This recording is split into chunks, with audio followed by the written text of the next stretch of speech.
Hi, everyone. Good afternoon. Just a few things here at the top, and then happy to jump in and take questions.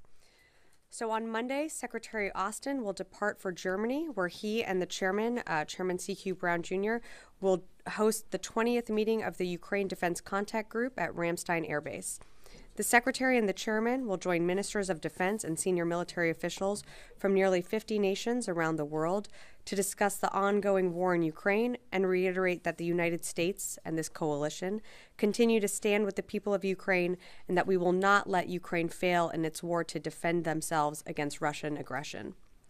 Separately, Secretary Austin today announced that Dr. Radha Plum will serve as the department's next Chief Digital and Artificial Intelligence Officer.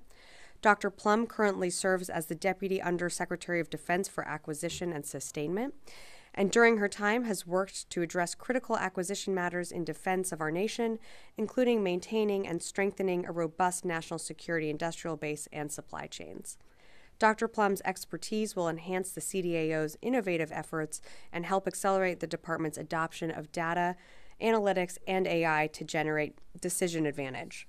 On behalf of the department, we also want to thank Dr. Craig Martell for serving as the first CDAO over the past 2 years. Dr. Martell and the CDAO team brought together diverse talents and cultures of 4 organizations to advance data, AI, and analytics for America's national security and deliver tangible results in a short period of time. Also today, Secretary Austin and Latvian Minister of Defense Andris Spruds met here at the Pentagon, where they discussed regional bilateral defense issues, NATO's deterrence capabilities, and the situation in Ukraine. They highlighted the importance of alliance unity, defense production, and Latvia's increased defense spending and contributions to NATO. The meeting underscored a continued U.S. Latvian cooperation ahead of the 75th anniversary NATO summit here in Washington, D.C. later this year. Shifting gears, I just want to take a moment today to highlight the inclusion of the Compact of Free Association Amendments Act of 2024 in the minibus funding package that President Biden recently signed. As a result, our national security priorities in the Pacific and economic assistance to the Federated States of Micronesia, the Republic of the Marshall Islands, and the Republic of Palau will now extend well into the 2040s. The compacts ensure that the United States, and only the United States, can maintain a military presence in the freely associated states. Also, because of the compacts, citizens from these 3 partners are able to serve in the U.S. military, which they do at high rates, and we're incredibly grateful for their service.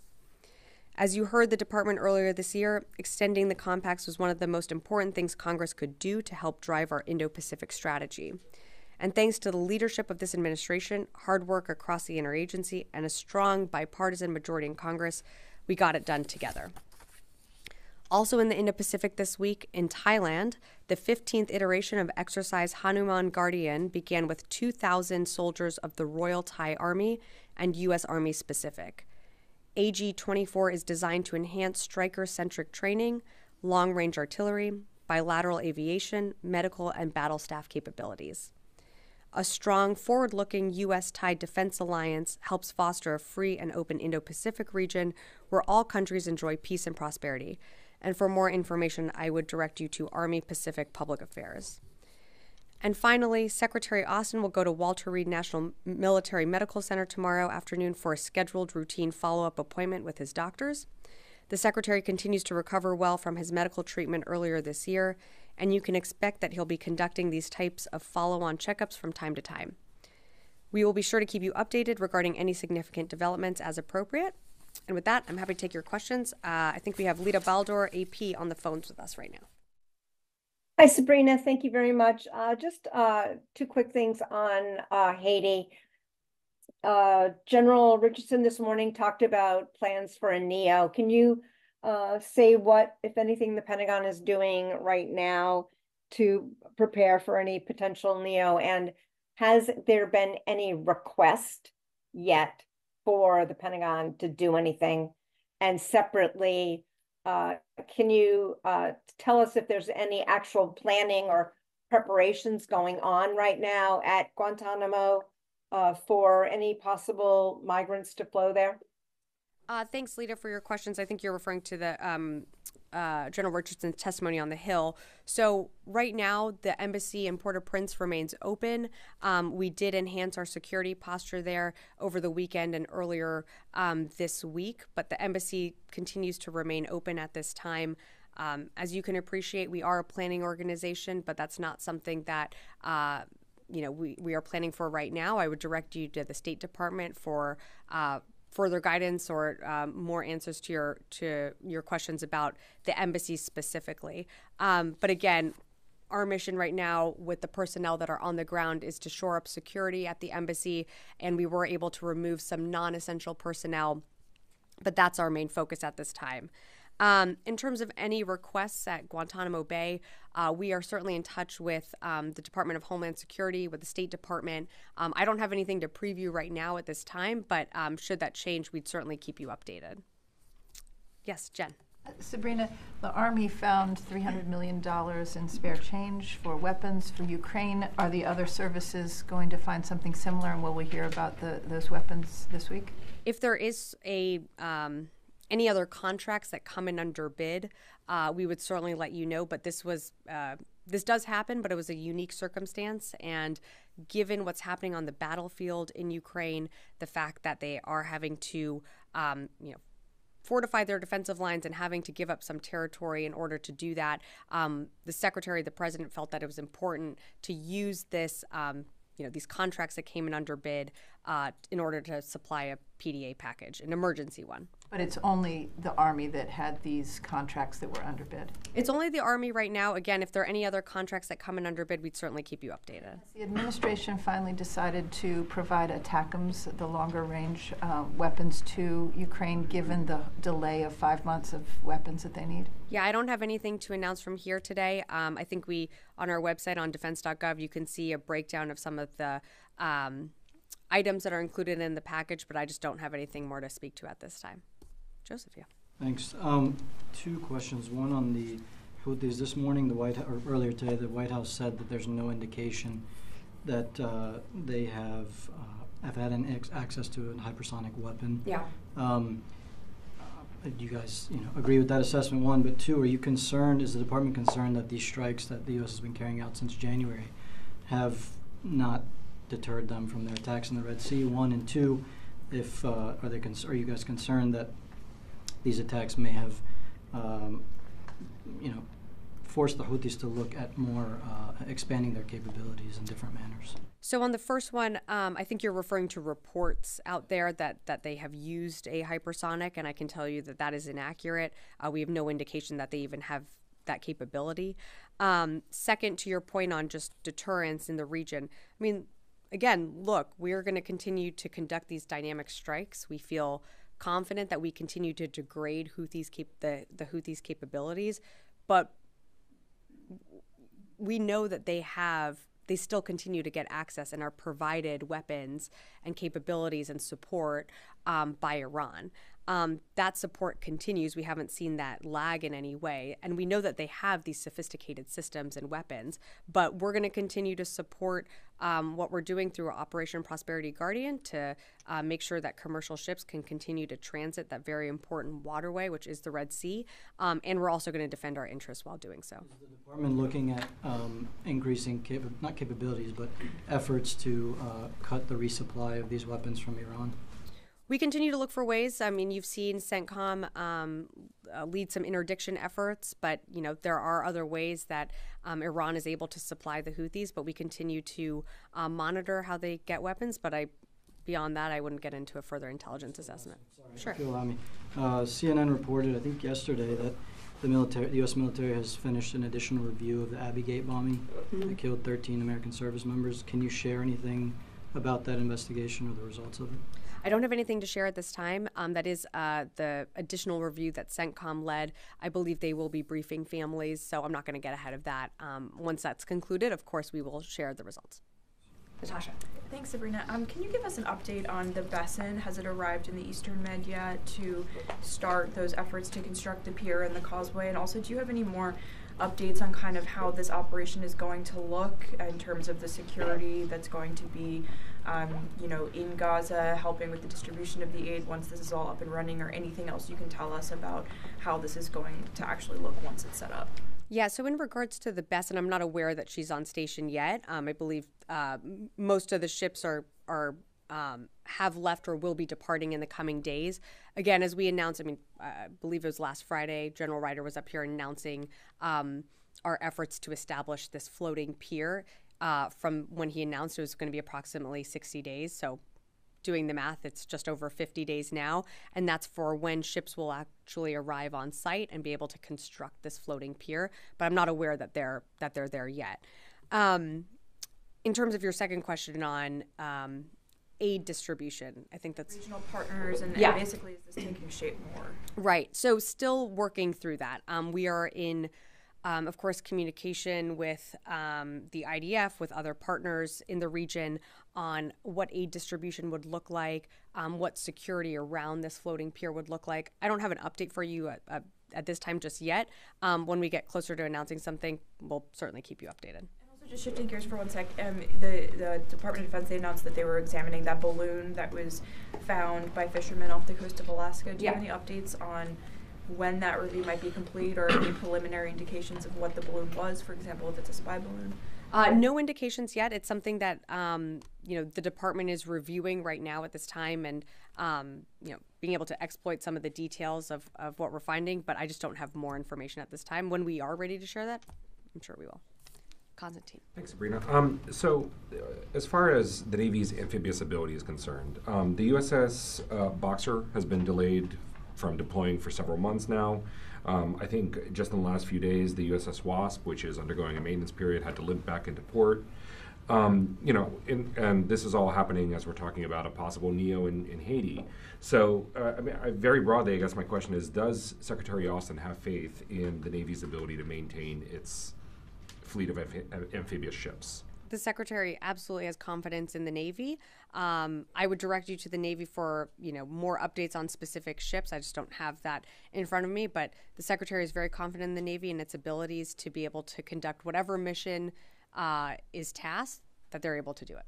And just a quick follow-up. So have there been any impacts on any of the recent missions as a result of maintenance issues with the Navy?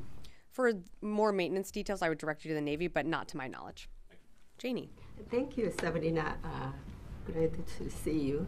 And regarding in the Freedom Shield, the U.S. and South Korea military joint exercises, and why were U.S. strategic assets not allowed to participate in this exercise? I'm not aware of the exercise that you're referring to. I'd refer you to. Yesterday. I'm not sure. I'd refer you to INDOPACOM for more information on that. Okay. Thank you. Another one on Ukraine. The Ukraine government announced that most of North Korean weapons used by Russia were defective. Is North Koreans still applied? But do you think North Korea still applied these weapons to Russia? I can't speak to their effectiveness. We haven't done an assessment of that. But what I can tell you is that we know that Russia continues to look to partners like North Korea, like Iran, to seek more weapons in its ongoing war with Ukraine. How effective those are, I just don't have an assessment for you. But it's very clear that Russia has further isolated itself on the world stage, and going to these going to these partner countries that Russia seeks relationships with is certainly stands in stark opposition to what the United States has convened, which is the Ukraine Defense Contact Group, which has almost 50 countries and allied nations part of that helping support Ukraine. On 155 millimeter artillery shells, do you still want South Korea provide 155 millimeter artillery shells to Ukraine? We support any partner or allied country that would support Ukraine in whatever security assistance it needs. 155 millimeter rounds are certainly something that we know Ukraine needs on the battlefield. And since you gave me the opportunity, I'm going to take it to make a plug for Congress to pass our urgent supplemental request that we still don't have. And as you know, we provided an emergency $300 million package just on earlier this week on Tuesday, but that is not sustainable. Obviously, that was a something that contracts came under bid, and we were able to provide an emergency PDA to Ukraine. But we really need Congress not only to fully authorize and fund this department with our FY24 budget request, we need the urgent supplemental request also funded, and we're heading into FY25 budget season, so we're also going to need that funded. Thank you. Carla. Hey, thanks. Just to follow up on that, Speaker Johnson has suggested to make this assistance to Ukraine a loan or lend-lease type of program. Does the Pentagon think that that's a viable option? Look, I know negotiations are ongoing in Congress. I'm not going to get ahead of those. Right now, what we need is a supplemental. A nation like Ukraine that's going through a war, I think it's going to be very hard, obviously, for a country like that to repay these loans. But that's something that would have to obviously be worked out with not just the Department of Defense, with the State Department, with the White House. So I'll just leave it at that. And then one more follow, and then I do have a question too. But sure. When you told Lita, you said we're a planning organization, but a NEO is not something we are planning for right now. Well, you were referencing the NEO. Did you mean that the Pentagon is not planning for a NEO right now, or did you mean that the State Department has not tasked the Pentagon with executing a NEO right now? We have not been tasked with executing a NEO. Again, the embassy is fully up and running right now, open in Port-au-Prince.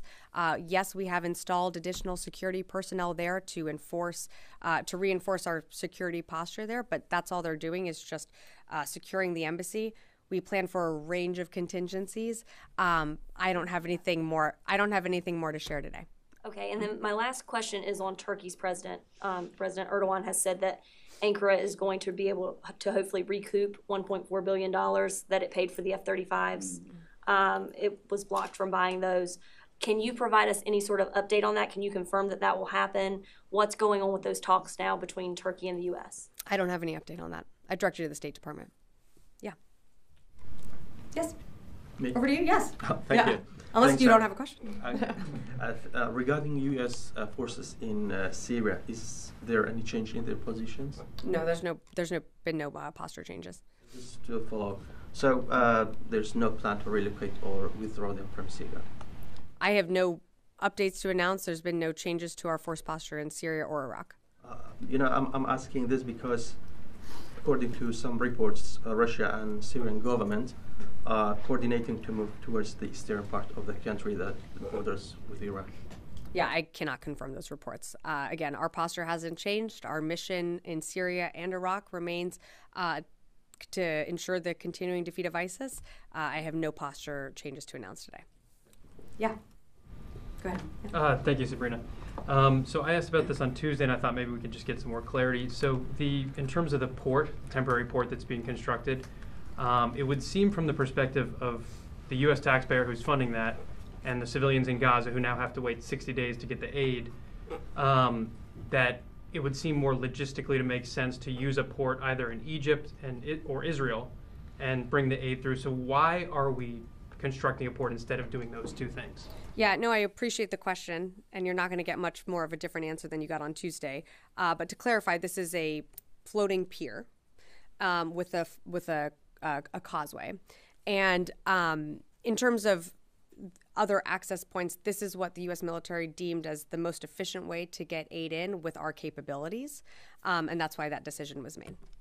Rio. More efficient than how could it take 60 days to get items from Israel and just drive them down? Well, we fully support the entry ports on the crossings like on land to allow aid to flow more freely in. That's something that we continue to pressure. You've seen that in some of the Secretary's readouts with Minister Gallant, that we continue to want to see humanitarian aid increase into Gaza. The best way to do that is by land options. Those are clearly not viable at this time. And so at the direction of the president, he directed more aid to flow into Gaza to the Palestinian people. So we started conducting airdrops, and now we're conducting a floating pier. To go further than Can I- pressuring, why not demand it from the government of Israel, who were, paying billions to support their war? We have very direct conversations with the IDF and at all levels of government with the Israeli government. Rio. Yeah, thank you, Sabrina. The president essentially opposed the Japanese company's plan to buy U.S. steel this morning. So, does the Pentagon assess that Japanese investment in the U.S. could be a national security concern for the United States? I don't have anything more for you on that, Rio. I'm sorry. I direct you to the White House. I know they spoke to this earlier today. As I understood, the Pentagon called for more integrated defense supply chain with allies and partners. Yeah. So how concerned is the Pentagon that the U.S. opposition to this steel deal with Japan could have broader negative impact on the Pentagon's initiatives to increase the defense industrial cooperation with Japan? We certainly value our relationship with the Japanese government. We work closely with them, whether it be in exercises or in other ways through commercial, economic aspects. For this specific question, when it comes to this deal that you're referencing, I just don't have more information for you on that. That's sort of out of the Department of Defense. I'd refer you to the White House. Yeah, Tom. Thanks, Sabrina. Following up on the Haiti evacuations of non-essential U.S. personnel from the embassy, there was, over the last couple of days, also the evacuation of private U.S. citizens from more remote parts of Haiti, helped facilitated in part by the U.S. military. I'm wondering, to the best of your knowledge, how does that work? In other words, who comes to the Pentagon and asks for that support? I know you guys don't initiate that. Who would, I couldn't figure that out. I couldn't find that out. How does that work, please? So I'm not tracking any citizens within Haiti that need, like, from further remote parts that needed evacuation. That's something that, like, if you are an American citizen in a country that needs, whether it be assistance, that would go through the State Department. But the personnel that left with some of our service members were embassy personnel, non-essential personnel. It's your understanding that the military has not helped evacuate. We're not talking about embassy people or those associated with the embassy. Right. So your understanding, the military has not evacuated any other? To my understanding, that's correct. It's just embassy personnel. Thank you. Yeah. Yeah. Thanks so much. I have questions on Osprey. Sure. Yesterday, U.S. Force Japan resumed Osprey flights in Japan. And first, do you know if the U.S. military resumed Osprey flights somewhere other than Japan after they lifted grounding? I don't. I would direct you to the services to speak to that on where other flights have taken off from. And secondly, in local communities in Japan, there are such concerns that there's not enough sufficient explanation about the cause of the Osprey crash last year. So what would be your response to such concerns? Well, the secretary had a call with his Japanese counterpart yesterday, and I think we put out a readout of this. At the end of the day, this was a decision that the services made that these Ospreys are able to fly. The secretary has confidence in the service's ability to conduct an investigation into what happened, but also in the ability for our service members to fly these Ospreys. And so I would refer you to the services to speak more broadly on, any in-depth investigations or incidents that you're referring to. But the secretary certainly has confidence in NAVAIR and what they were able to do. I'm going to go to the phones, and then happy to come back in the room. Jeff Shogel, Task and Purpose. Thank you. Is the United States sending ships, aircraft, and other assets to the Caribbean in case they are needed? Yeah, Jeff, at this time, right now, we are not. Of course, if asked by DHS or the State Department, if we need to, we can certainly surge assets to any region that might need help. But at this time, again, our focus, I think you're referring to Haiti, our focus right now is just on making sure that our personnel in the embassy are safe, and that's why you've seen an increase in our security posture there. Okay, and I'll take one more from the phone. Heather, USNI. Hi, thanks so much. Just to follow up on the Red Sea with the Houthis. In terms of what the Houthis have been doing, we now have had a ship sink, 3 people killed, and then another attack with about 28 different drones. So it seems like it's escalating. So in terms of the deterrence, I know that you said you're continuing to work on it, but is the U.S. concerned that its deterrence is not working? And then a quick question about weapons we send to Israel. given that there's been so many casualties among civilians, as the U.S. and the Department of Defense, said, hey, Israel, we're no longer going to be sending you these weapons unless you start being better about not killing innocent civilians? Thanks, Heather, for the question. So right now, the department's priorities still continue to be supporting Israel in its fight against the terrorist organization Hamas.